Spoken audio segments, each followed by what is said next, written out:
Hi boys and girls, I'm going to be reading The Witches, and this chapter is called The Mouse Burglar. My grandmother hustled me back into my own bedroom and out onto the balcony. "Are you ready?" she asked. "I'm going to put you in this sock now." "I hope I can manage this," I said. "I'm only a little mouse." "You'll manage," she said. "Good luck, my darling." She popped me into the sock and started lowering me over the balcony. I crouched inside the sock and held my breath. Through the stitches I could see out quite clearly. Miles below, the children playing on the beach were the size of beetles. The sock started swinging in the breeze. I looked up and saw my grandmother's head sticking out over the railings of the balcony above.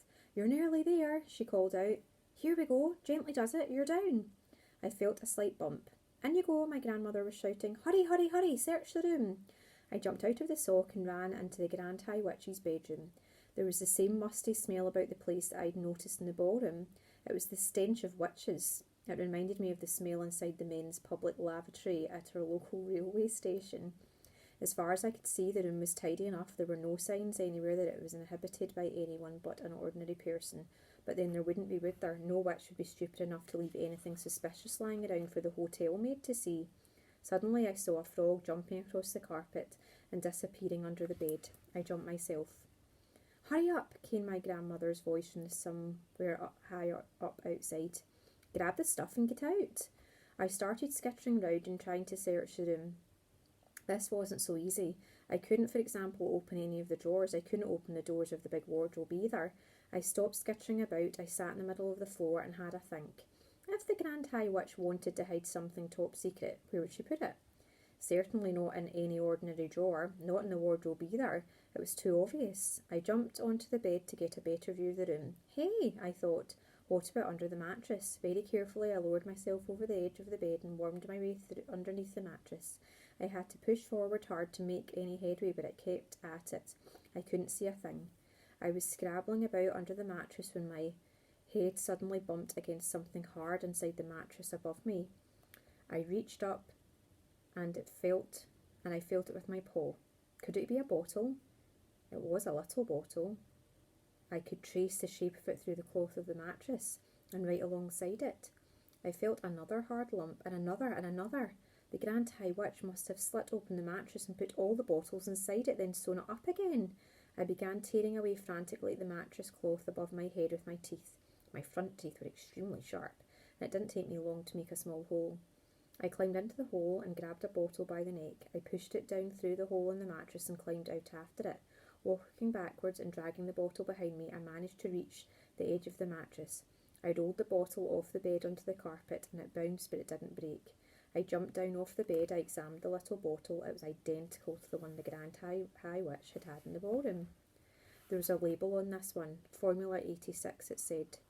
Delayed Action Mouse Maker. Then it said, "This bottle contains 500 doses. Eureka!" I felt tremendously pleased with myself. 3 frogs came hopping out from under the bed. They crouched on the carpet, staring at me with large black eyes, and I stared at them. Those huge eyes were the saddest thing I'd ever seen. It suddenly occurred to me that almost certainly once upon a time they had been children, those frogs, before the Grand High Witch had got hold of them. I stood there clutching the bottle and staring at the frogs. "Who are you?" I asked them. At that exact moment I heard a key turning in the lock of the door, and the door burst open and the Grand High Witch swept into the room. The frogs jumped underneath the bed again in one quick hop. I darted after them, still clutching the bottle, and I ran back against the wall and squeezed in behind one of the bedposts. I heard feet walking on the carpet and I peeked round the bedpost. The 3 frogs were clustered together under the middle of the bed. Frogs cannot hide like mice. They cannot run like mice either. All they can do, poor things, is to hop about rather clumsily. Suddenly the Grand High Witch's face came into my view, peering under the bed. I popped my head back behind the bedpost. "So there you are, my little froggies," I heard her say. "You can stay where you are until I go to bed. Then I shall throw you out the window and the seagulls can have you for supper." Suddenly, very loud and clear, there came the sound of my grandmother's voice through the open balcony. "Hurry up, my darling," it shouted. "Do hurry up. You better come out." "Who's that calling?" snapped the Grand High Witch. I peeped round the bedpost again and saw her walking across the carpet to the balcony door. "Who is this on my balcony?" she muttered. "Who is it? Who has trespassed my balcony.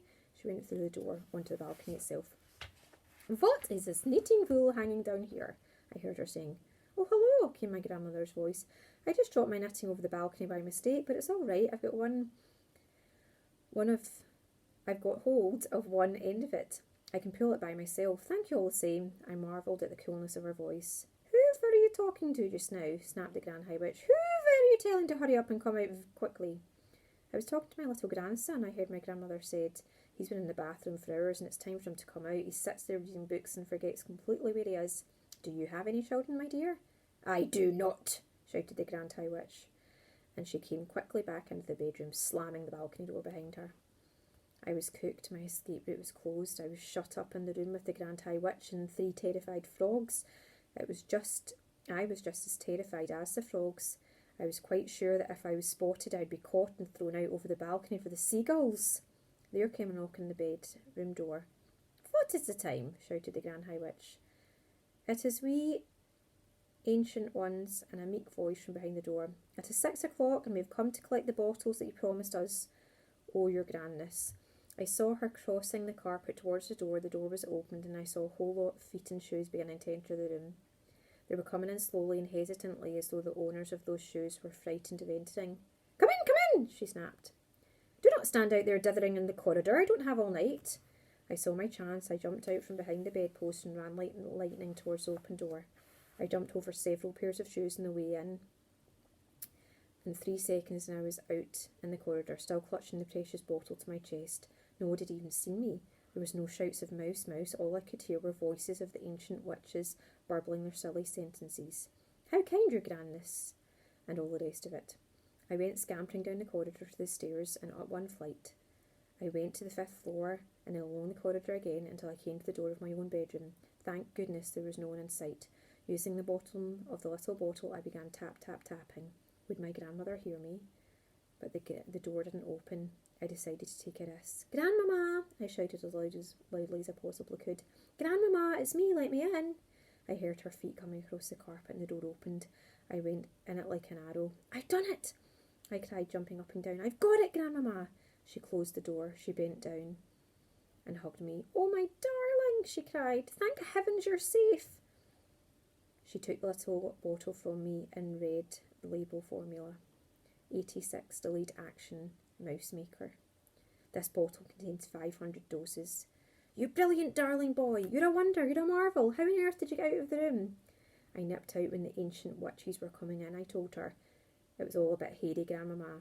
I wouldn't do it again. I saw her too, my grandmother said. I know you did, Grandmama. I heard you talking to each other. Didn't you think she was absolutely foul? She's a murderer, my grandmother said. She's the most evil woman in the entire world. Did you see her mask? I asked. It's amazing, my grandmother said. It looks just like a real face. Even though I knew it was a mask, I still couldn't tell. Oh, my darling, she cried, giving me a hug. I thought I'd never see you again. I'm so happy you got away.